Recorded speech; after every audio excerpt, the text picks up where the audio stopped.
या देवी सर्वभूतेषु भक्तिरूपेण संस्थिता नमस्तस्यै नमस्तस्यै नमस्तस्यै नमो नमः। संतला देवी माता की कृपा सब पर बनी रहे, इसी कामना के साथ सभी भक्त माता के दर्शन करने चल पड़ते हैं। माता का दरबार जैसा उत्तराखंड के सभी धामों का दरबार है, बहुत ही सुंदर प्रकृति की गोद में है।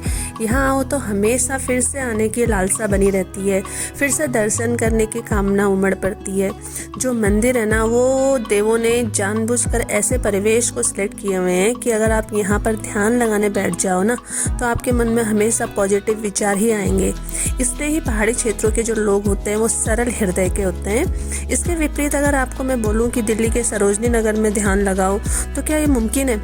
भीड़ भाड़ शोरगुल में आप झल्ला ही सकते हो, आपके सेंसेस डिस्टर्ब ही होंगे, आप इरिटेट ही रहोगे। तो जो इंसान खुद इरिटेट है, फ्रस्ट्रेट है, वो दूसरों को पॉजिटिविटी कैसे डिलीवर कर सकता है? कर ही नहीं सकता है। एक नेगेटिव इंसान नेगेटिविटी ही स्प्रेड करेगा। इसलिए ही रीज़न है दिल्ली जैसे बाकी शहरों वाले मोस्टली जो लोग होते हैं वो फ्रस्ट्रेट होते हैं। सब पे लागू नहीं होता है, ऑल्दो ये कोई यूनिवर्सल लॉ नहीं है, बट मानने वाली बात ये भी है, साइंटिफिक तरीके से भी ये साबित हो चुका है कि जो नॉइज़ पॉल्यूशन होता है, जो आपके सराउंडिंग का जो भीड़ भाड़ होता है, वो आपको इरिटेट करने में, वो आपको फ्रस्ट्रेट करने में, वो आपको मेंटली डिस्टर्ब करने में एक बहुत बड़ा फैक्टर होता है। क्योंकि ये उन बेचारों की गलती नहीं है, वहाँ का एनवायरनमेंट ही ऐसा है कि जिसमें पीस है ही नहीं। न वहाँ एनवायरनमेंट में पीस है, न उनके शहरों में पीस है, न उनके मन में पीस है। और यही बात बच्चों पर भी अप्लाई होती है। वो भी कच्ची मिट्टी के जैसे स्वच्छंद होते हैं जब तक कि इंटरनेट उनके टेंडर माइंड्स को पॉल्यूट ना कर दे। और ऐसे ही स्वच्छंद है उत्तराखंड की पावन धरती। यहाँ के खेत, पहाड़, रास्ते, पेड़ पौधे, लोग सभी।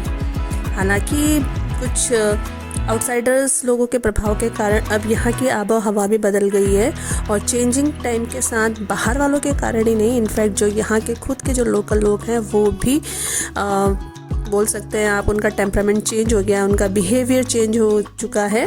तो पहले जैसे सरल हृदय नहीं रहे अब वो, ऐसा कहा जा सकता है।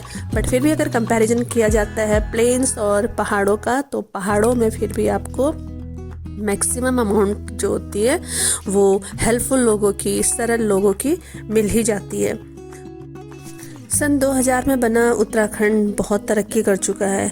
एक एक बीघा के घर में रहने वाले लोग अब 90 गज के अंधेरे मकान में रह रहे हैं। तरक्की तो है ये। खुले खुले आंगन, कोर्टयार्ड वाले, ऐसे सराउंडिंग में रहने वाले देहरादून वाले अब तीनों साइड के डेड एंड वाले छोटे छोटे और दम घोटू अंधेरे मकानों में रहने के लिए बाध्य हैं। ये भी प्रोग्रेस है, यही तो तरक्की है। पहाड़ियों का देहरादून अब यूपी, बिजनौर, दिल्ली, हरियाणा, सहारनपुर, इन सब का हो गया है। बस देहरादून वालों का नहीं रहा है। बाहर वालों ने यहाँ रेस्टोरेंट खोले, यहाँ पे प्लॉटिंग किया, इंस्टीट्यूट खोले, और पहाड़ी अपने ही ज़मीन को बाहर वालों को बेचकर उसी ज़मीन पर चौकीदारी करने के लिए खुश हैं। वो भी 5,000 से 8,000 रुपये महीना कमाकर अपने आप को फूला नहीं समझते हैं। नौकरी के नाम पर यहाँ क्लासिफाइड देखोगे तो मोस्टली जो जॉब्स होती हैं उसमें रिक्वायरमेंट किसकी होती है? गार्ड की, कुक की, वेटर की, मेड की, ड्राइवर की, टीचर्स की। इन्हीं जॉब की भरमार है। तो उत्तराखंड में वाकई बहुत जॉब अपॉर्चुनिटीज़ हैं करियर के लिए। बातें बहुत है शेयर करने के लिए, पर वीडियो की ज़्यादा क्लिप्स नहीं है। संतला देवी के द्वार पर पहुंच चुके हैं। जाते वक्त चढ़ाई है और एकदम स्टीप है, तो आने से पहले थोड़े अस्वस्थ लोगों से विचार, जो अस्वस्थ लोग हैं उनको विचार करके आना चाहिए, उन्हें डॉक्टर से कंसल्ट करके आना चाहिए।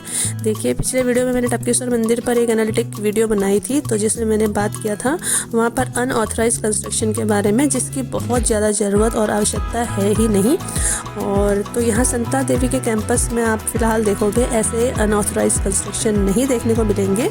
यहाँ भी मंदिर के किवाड़ हर दिन सुबह खुलते हैं, शाम को बंद होते हैं, बट उस सब चीज़ों को करने के लिए पुजारी बिल्कुल नीचे से ही, मतलब जो बिल्कुल डाउन वाला एरिया है जहाँ पे आबादी क्षेत्र है, वहाँ से रोज़ चढ़ के सुबह आते हैं और शाम को किवाड़ बंद करके वापस अपने घर नीचे चले जाते हैं। तो उसके लिए परमानेंटली उनको यहाँ पे सेटल होने की ज़रूरत नहीं है।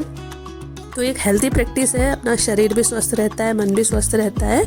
और यहाँ पे जो है पंडितों के लिए अगर घर वगैरह बनाते हैं, क्वार्टर्स वगैरह बनाते हैं, आवास बनाते हैं, तो इससे जो है थोड़ा सा ये एरिया कंजेस्टिव लगेगा, क्योंकि ये जो हिल का टॉप है ये ऑलरेडी कंजेस्टिव है, तो ज़्यादा इसमें कंस्ट्रक्शन करने की आवश्यकता नहीं होनी चाहिए। और ऐसे पुजारी वाकई में बाकी जो पुजारी होते हैं उनसे ज़्यादा दान दक्षिणा डिजर्व भी करते हैं। मंदिर देखोगे तो अभी भी पुरानी स्वरूप में ही है, मंदिर प्रशासन के लालच और कंफर्ट का शिकार नहीं हुआ है।